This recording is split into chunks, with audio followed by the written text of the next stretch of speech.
Good afternoon, everyone.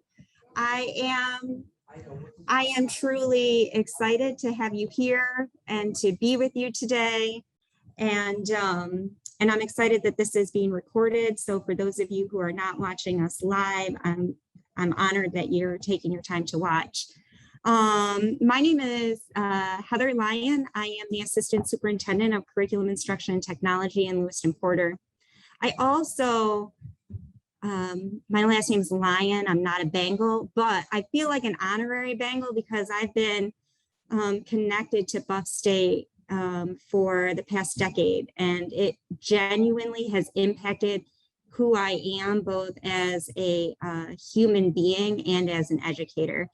There's so much that I could unpack there. I don't have time to, but I'm really grateful to Kelly and Pixita and everyone at PDS and Buff State to have this opportunity to speak with you today. So there we go. I want to start by encouraging you to build your professional learning network. That means you should be on social media connected with other educators. And if you're not, you know, I like The Bachelor as much as the next girl. And so I don't follow The Bachelor with my professional. I actually don't follow it at all. I watch it, but I don't follow it. But please follow me. Please tag me. I want to learn from you, and I'd love for you to learn from me as well. And so go ahead, take a picture, tell people that you're here, tell people what you're learning about, even if it's not me. You know, word of mouth is huge, and we don't have enough teachers to go around. And so help people understand the great things that are happening at Buff State and in our profession. So, okay. Also, everybody live, please go ahead and scan this QR code or enter that link, Cutley/book-winner, because everybody here, including those of you who are synchronous but not physically here, you're going to be entered to win a copy of this book. And so if you're here and you're the winner, I brought a Sharpie, I will sign it and autograph it for you. And if you're not here, I will mail it to you. So this is the book that I wrote last year. It's called Engagement is Not a Unicorn, It's a Narwhal. And what I'm talking about today is talked about in the book. So I want you to have it. The other thing is that anybody who subscribes to my website this month is entered to win my latest book, The Big Book of Engagement Strategies. So if you go to lionsletters.com, that's my website. I put out a blog every week during the school year, and there are all kinds of resources on there, including images and whatnot from the books and all of that. So please go ahead and subscribe to the blog, and you'll be entered to win a copy of my latest book. All right.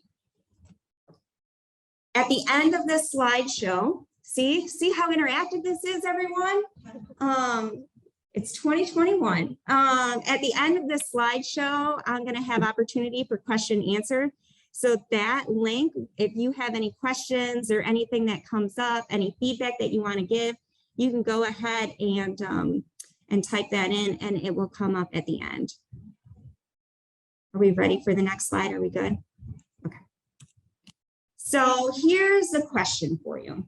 And I was asked this question by this very intelligent woman. Her name is Jasmine Coulard, Dr. Jasmine Coulard. She's a consultant for Solution Tree. Solution Tree are the PLC folks, so professional learning communities, the DuFours and Eaker. So I was at a presentation that she gave in October of 2018.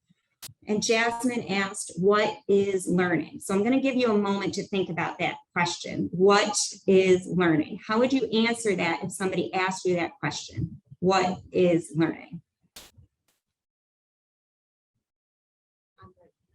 You don't know, you don't, this is on your own, just thinking about it. What is learning? I don't know if you're like me. My husband tells me that my superhero power is to make the complicated simple. I'm sorry, to make the simple complicated. Sorry, I'm a villain in his mind, apparently. And so But when I was asked this question by Jasmine, my response in my head was very complicated. Anybody have a complicated thought going on right now in your head about what is learning? It feels really complex. I'm going to make it easy for you because this is what Jasmine told me. Learning equals change. I love the simplicity of it. In fact, literally right now, I'm still getting goosebumps as I say it. Learning equals change. And the reason why I love that concept of learning equals change is because as educators, our job is to create change. I love it. Learning isn't validation. It's not telling you, yes, you already know this. It's introducing new concepts and new ideas.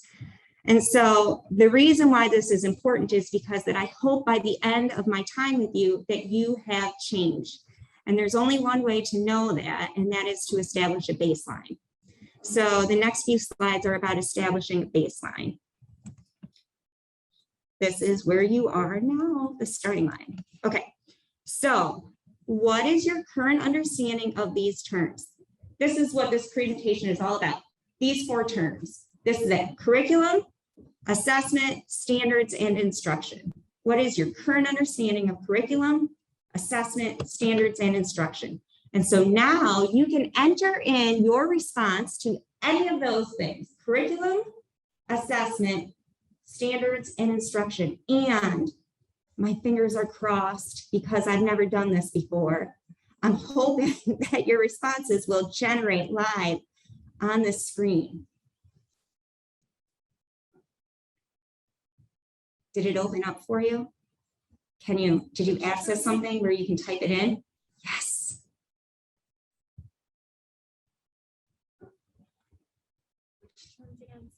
Ah, there. Yay, thank you.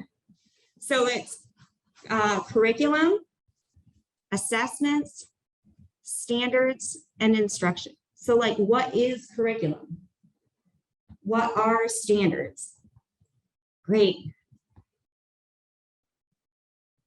I love it. Slido is what I'm using for this, and it's free.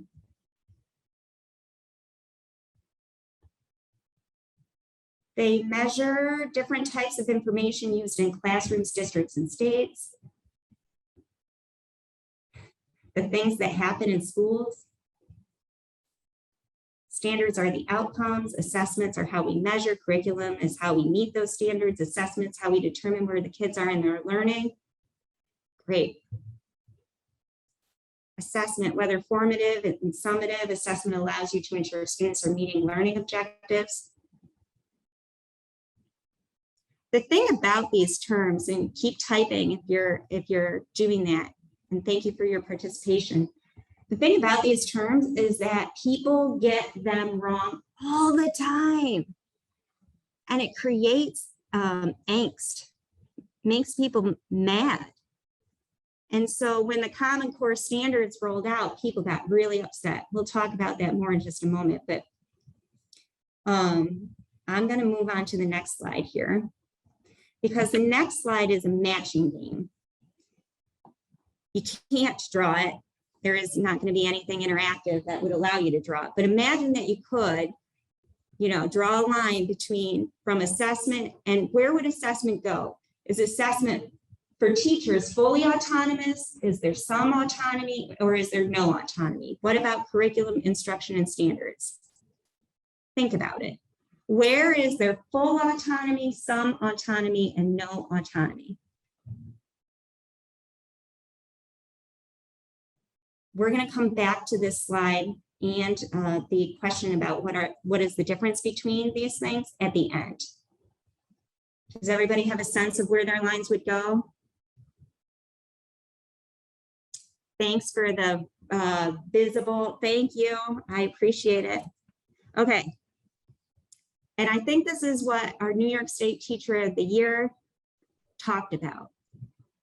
Jennifer Wolf talked about how we need to create places where it's safe, right? Which means it's always okay to change your mind. Our kids come in with certain schema and background knowledge, and some of it is not always accurate, right? And so that's not just okay, that's a part of learning.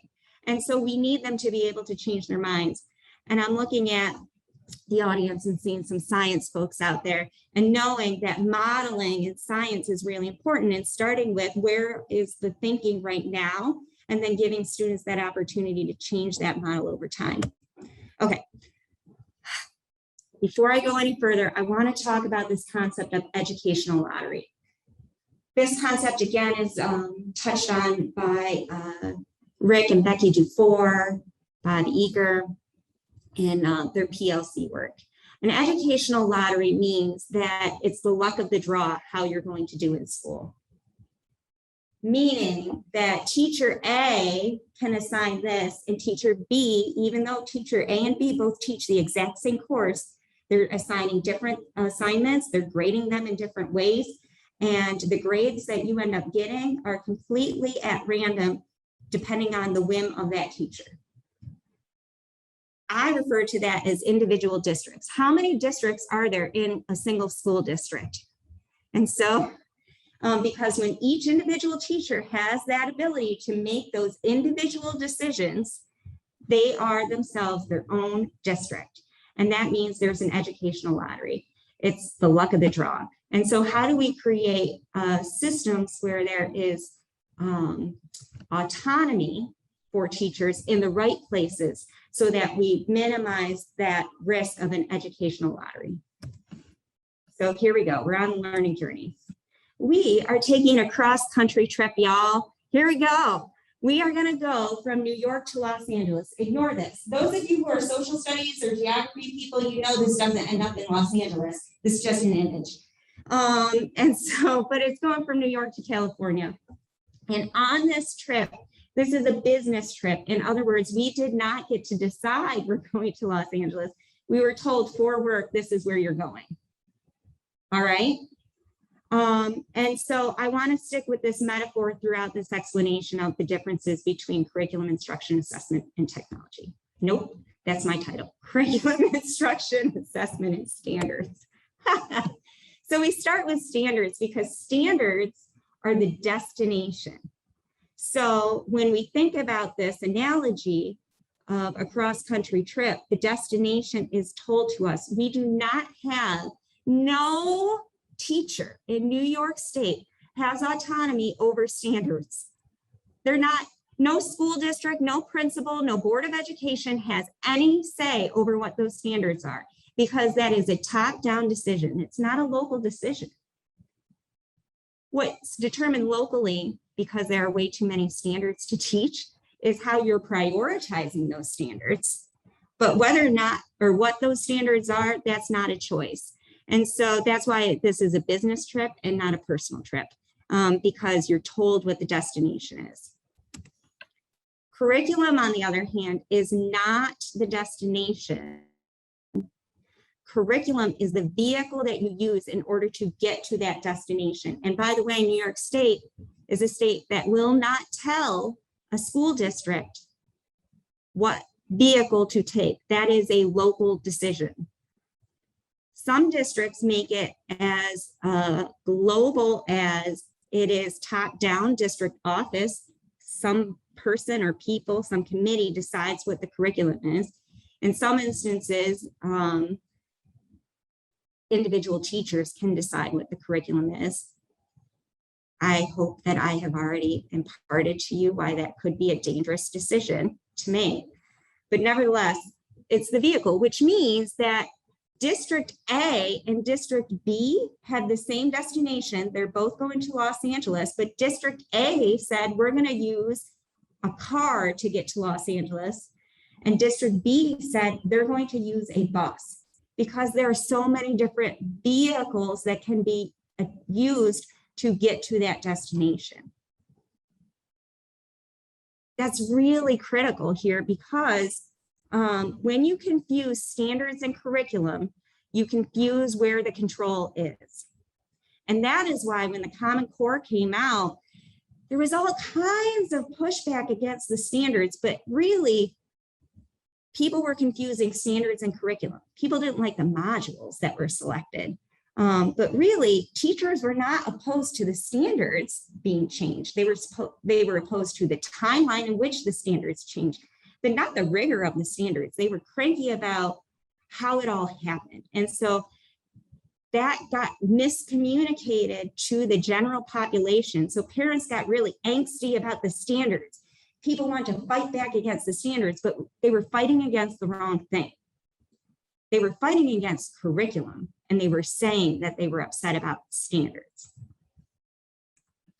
So I want to take a brief pit stop on our journey, and also now talk about the difference between curriculum programs and curriculum maps.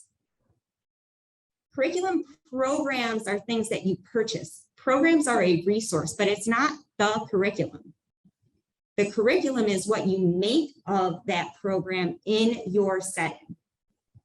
So that requires you to create a curriculum map, because a curriculum program is huge.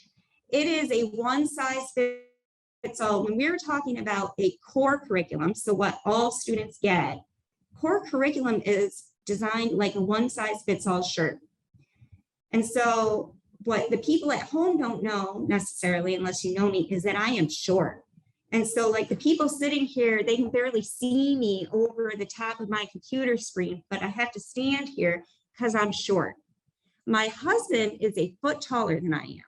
And so when we have pictures taken and we're both standing, it's hard to get him in the picture and me in the picture appropriately.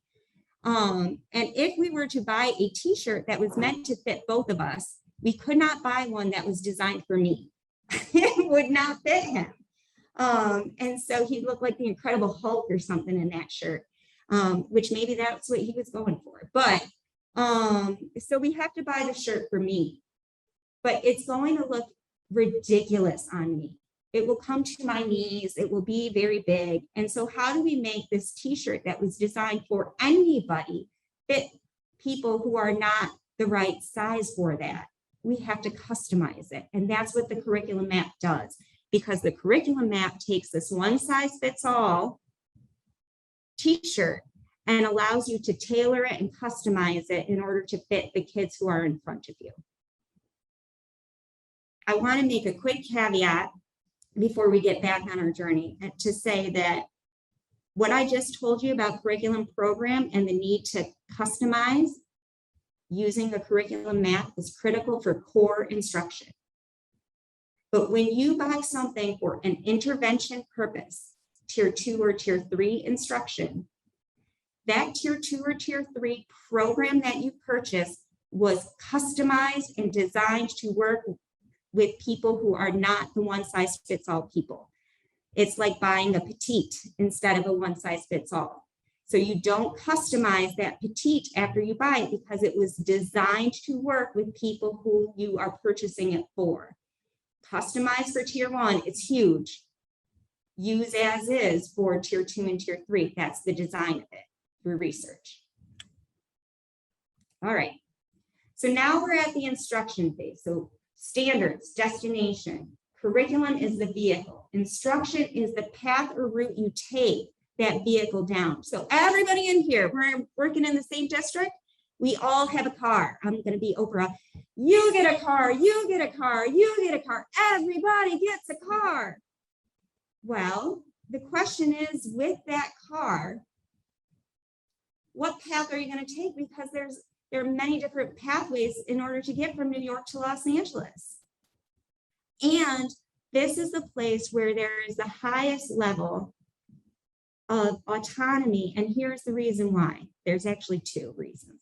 The first is all of the drivers of these cars are different. Is there anybody in this room who has ever been to Los Angeles before? Okay, we have 3 people in this room who have been to Los Angeles. I've never been there. And so your knowledge of Los Angeles is going to be better than my knowledge of Los Angeles. Anybody in here not a native Buffalonian? I'm not, thank you. Okay, and so those people who raise their hands, our knowledge of Buffalo may not be as strong as some of the other people. So our starting point knowledge might be different. So one big factor that influences the fact that instruction has high levels of autonomy is the difference in knowledge of the driver of the vehicle. Here we go. The second big deal difference is who's in the vehicle, the passengers. So my passengers, my students, are different than your passengers, your students, which is why what worked for the students, the same curriculum last year, might need to, the instruction of that same curriculum, the destination hasn't changed. We're going to Los Angeles, people. The vehicle hasn't changed. You still have a car, but your instruction probably is going to need to be tweaked because your passengers are different.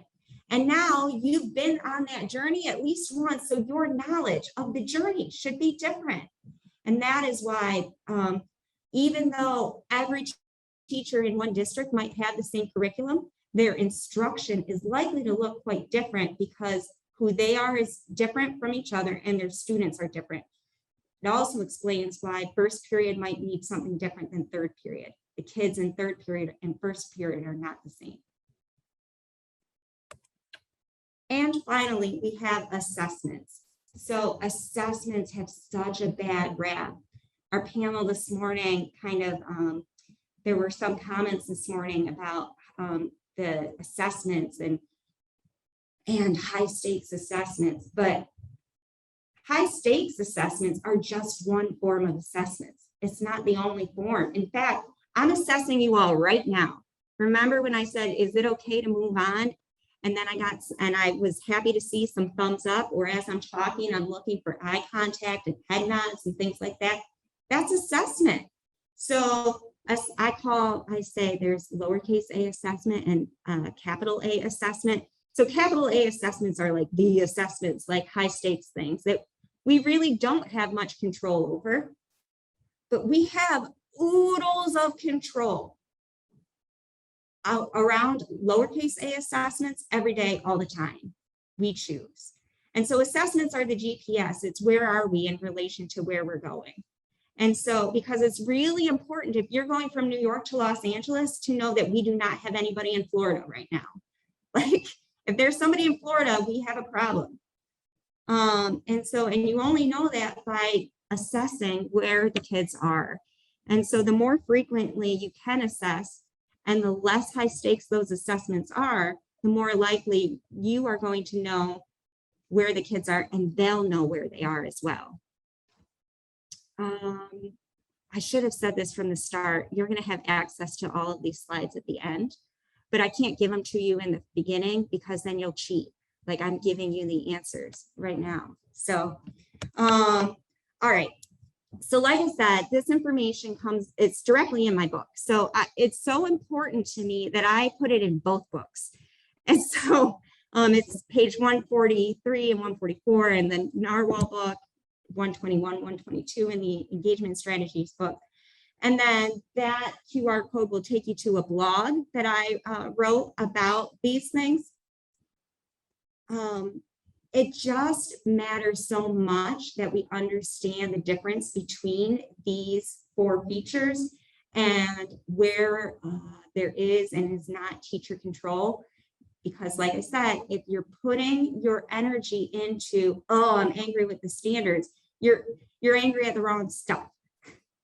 If things aren't working, it's probably not because of the standards, and it's probably not because of the capital A assessments. It's about the vehicle and the pathway that you use in order to get from point A to point B. So, all right, back to this. I want to know, what is your changed understanding of these terms? How are you different now? That's what learning is.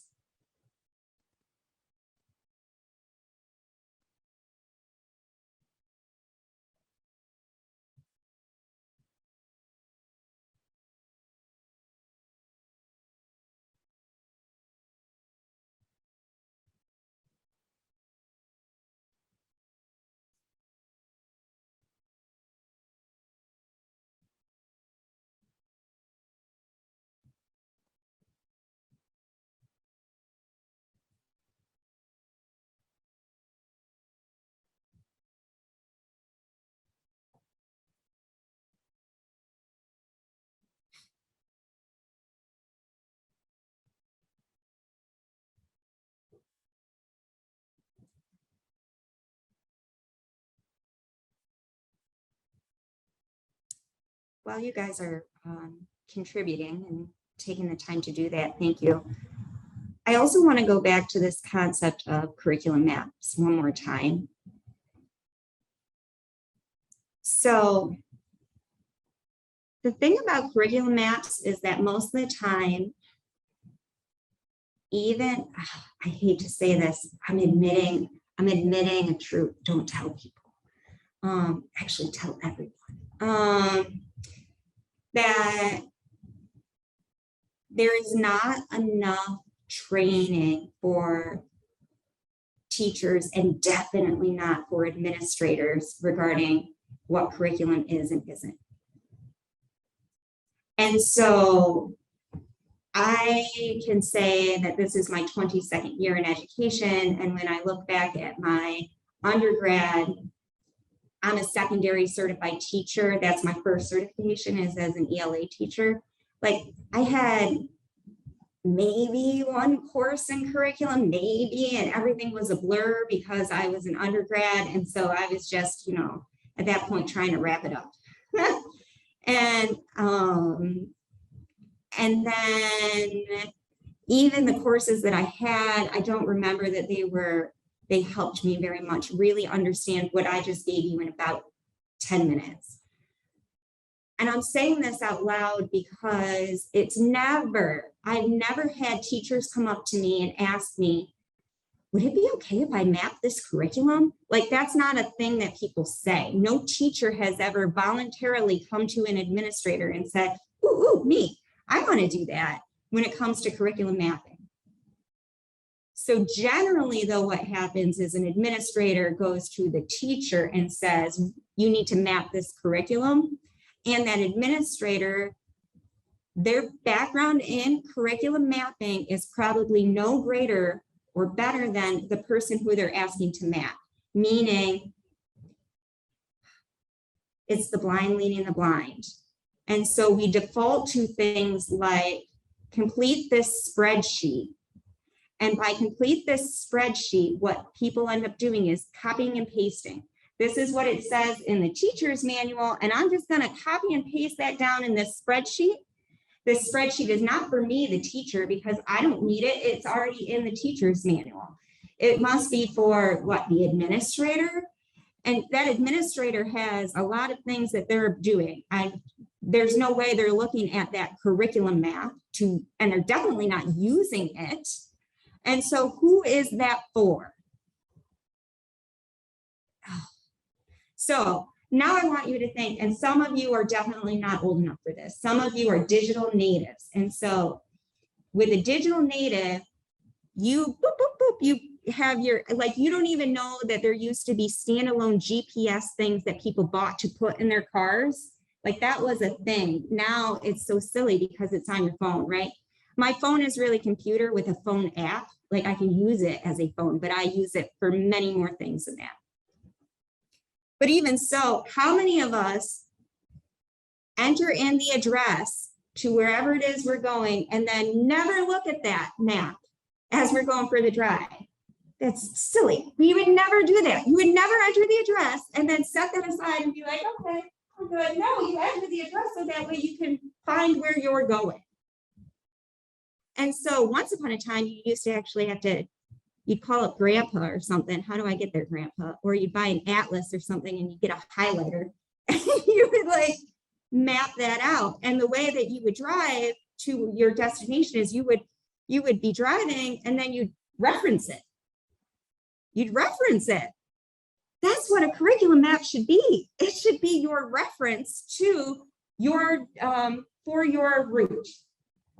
And so if teachers are not being asked to create curriculum maps that have meaning to them about where to go, where to avoid, where to go back to next time you're taking that trip, because this is a trip that you have to repeat, right? It's not a one and done. You keep having to go back there. So what you need to know is avoid Chicago's airport. It is just crazy. It's a big hub. Don't fly into Chicago. Do everything possible not to fly into Chicago, right?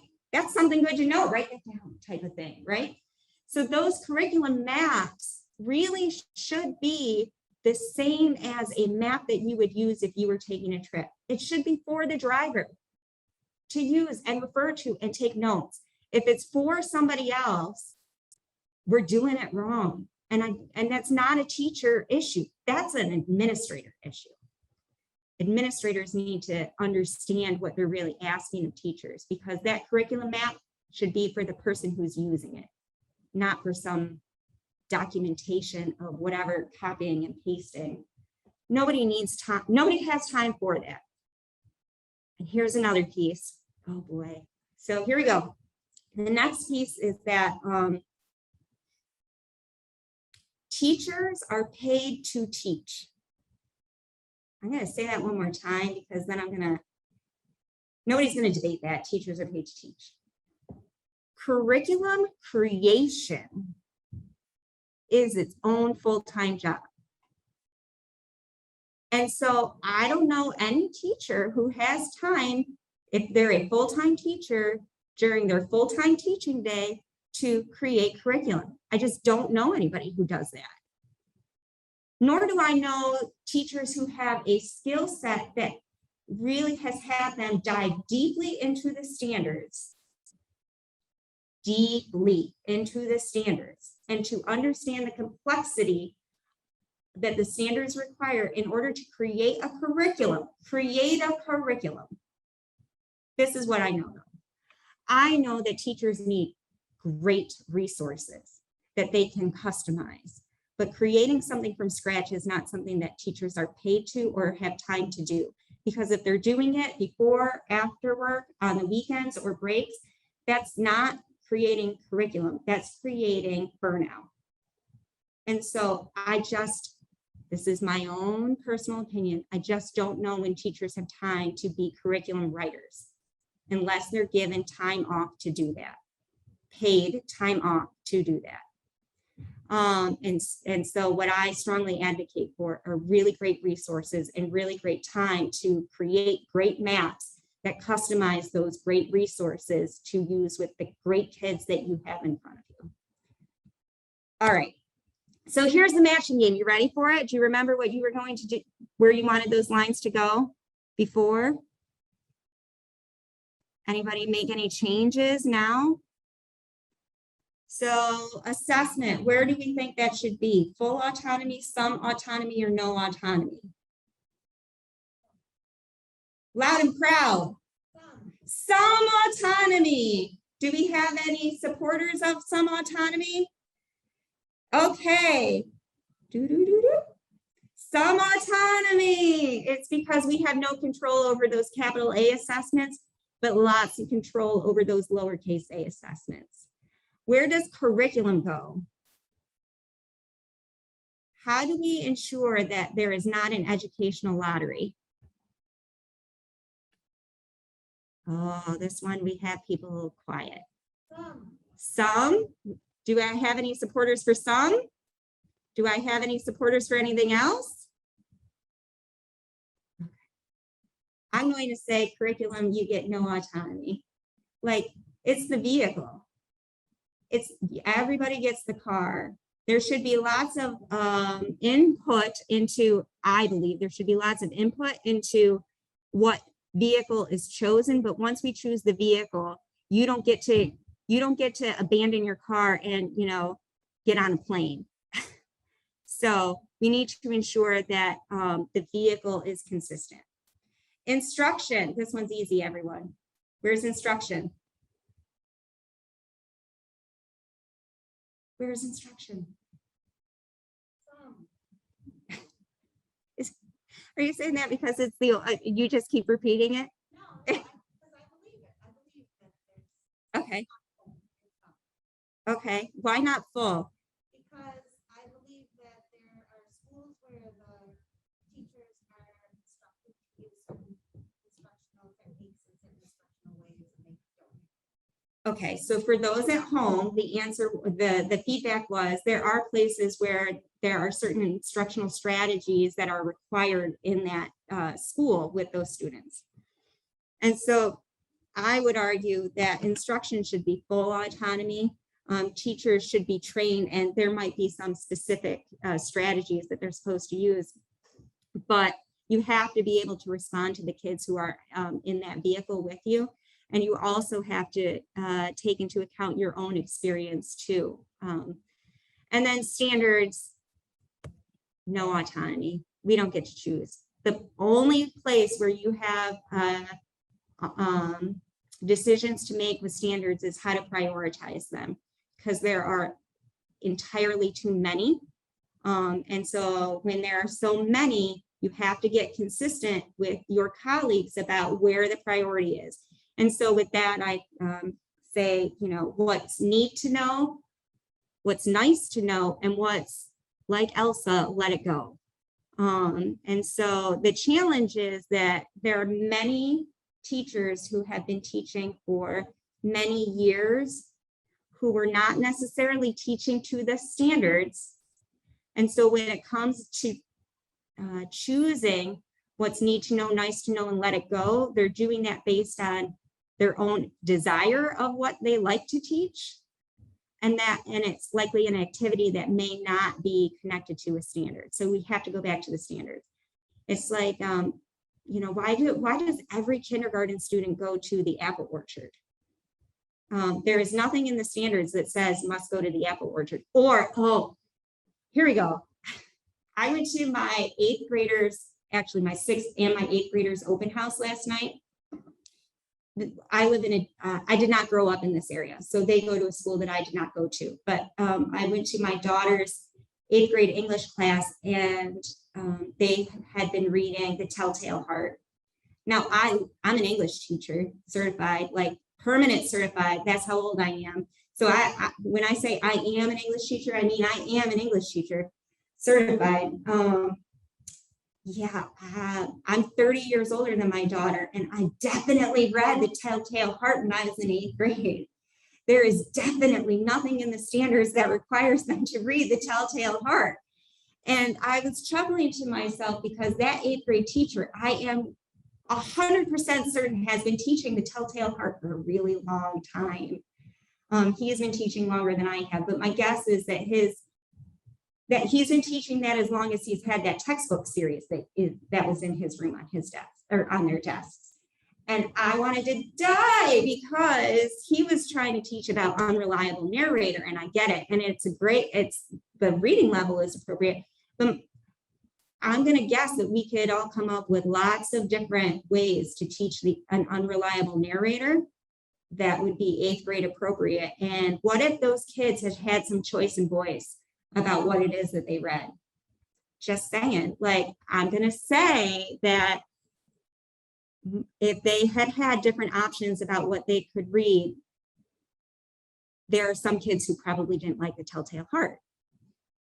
And I wonder if my grandchildren in 30 years will be reading The Telltale Heart in 8th grade. The Telltale Heart was written by Edgar Allan Poe, a dead white guy. It's 2021. Like, there are other options. That's all I'm saying. Other options. Okay, so here we have a quick word about grades. So look at this. We have 3 students, student A, B, and C. We have 4 assessments. So you can see how each student did on those 4 assessments. And at the top in this green box, we have 3 different teachers' grading policies. So the first teacher says nothing lower than a 50, then average what's left. Second teacher says drop the 0, then average what's left. Third teacher says average all grades. That's 5 minutes left for me. So looking at this, right, these grading policies are not shocking, right? You could walk into any school right now, any secondary school, 6 through 12 right now, and see these policies right now.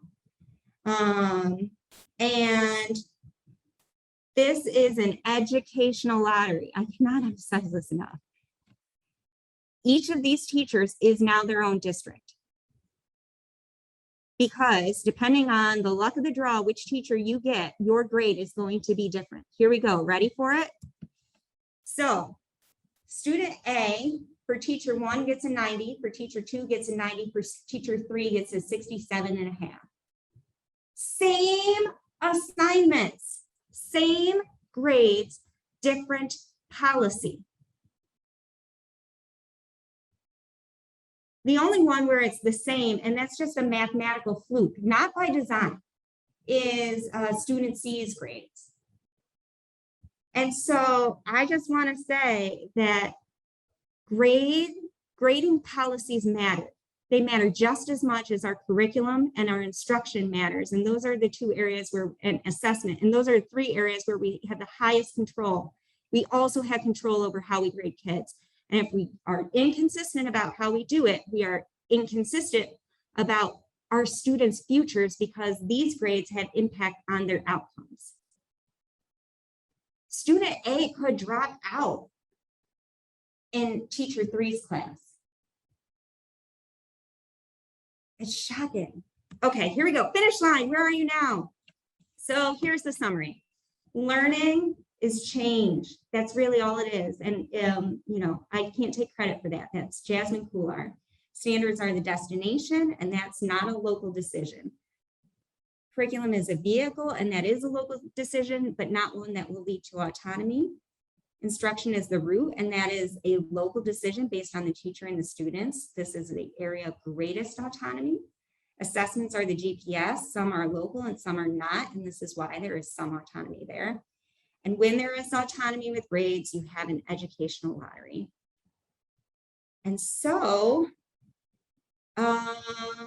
these are the questions. Okay, so what happens when leaders do not give teachers full autonomy for instruction? What happens is you have likely a negative impact on teacher engagement. And so when teachers are disengaged, what impact do you think that that has on student engagement? Because when you have a lot of control over, when you do not have a lot of control over something which you should have a lot of control over, at best you're going to get compliance. And compliance is disengagement. Just saying, if you want to know more. And then we discussed prioritizing standards because there are too many. Are there times when some standards are not met because there's not enough time? Yes, it's not even, so it's both a function of time and prioritization is also about how it's ultimately going to be measured. There's no way around that. And so, for example, there used to be on the New York State it wasn't 3 through 8 assessments at the time, but there used to be a speaking portion, a listening portion on the ELA assessments. It's not on there anymore. So that listening portion, you rest assured that teachers used to explicitly teach note-taking and listening in a way that doesn't happen anymore. And that's because of standard prioritization aligned to assessments. So if you haven't already, please be sure to enter to win because I'm about to go to the spreadsheet and pick a winner. And so I also want to say, don't forget to enter or to subscribe to my website so that way you can enter to win the next book. I'll mail it to you. If you want the slides for this presentation, you can snap the QR code or go to cutt.ly/2021 PDFs, and you'll have the slides. I am Heather Lyon. If you have any questions, you can reach me at hlyon@lu-port.com. You can go to my website. You can follow me on Twitter. I'm very active on Twitter, but LinkedIn and Instagram. If you follow me on Instagram, you're going to see pictures of my kids most likely. But whatever, they're cute sometimes, especially when they sleep. And they're 15, 13 and almost 11, still cute when they sleep. I want to again thank Buff State. It is such an honor to be connected to this learning community. Again, maybe next year I'll do a presentation about the impact of PDFs on me personally and professionally because it is huge. And so with that, I'm going to the book winners. Oh, hold on, let me refresh. There we go. So I have 10 people entered to win, and I'm going to the random number generator 1 through 10. And so It's person number 9 is the winner. Diana Masco. Diana, I just love her. She's fantastic. Thanks, Diana. All right, so I will make sure to mail that to Diana. And I'm going to say thank you once again to Buff State. Thank you to everybody who joined today. And I love learning from others. So please send me your feedback, shoot me an email, tell me I'm wrong. Change my mind and help me learn too. Thanks, everyone. Have a great day.